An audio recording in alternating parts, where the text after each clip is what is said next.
U.S. Senator Jon Ossoff says his office has interviewed 160 people as part of his investigation into absentee landlords in our state and elsewhere.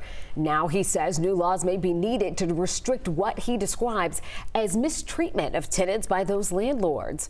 11 Alive's Doug Richards explains how the issue is unfolding.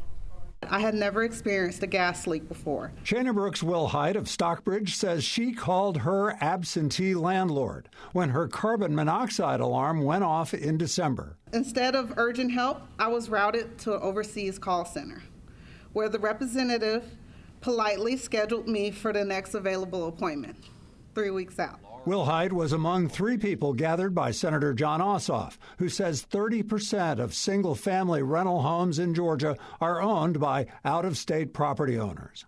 Patrick Colson Price says after he moved into a home in Smyrna 3 years ago, he discovered abundant broken glass, nails, and other building debris scattered in his backyard. What should have been a simple outdoor space for us and our dogs to enjoy, which is part of our rented property, became a constant source of stress. His lease will finally expire next month, and then he says he and his dogs are gone. Esther Graff Radford represents tenants in court. Some of these companies outsource the oversight of repairs and maintenance to contractors overseas.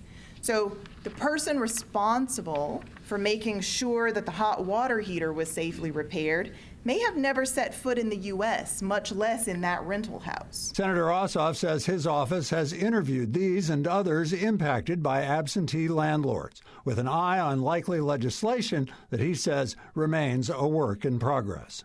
Doug Richards, 11 Alive News.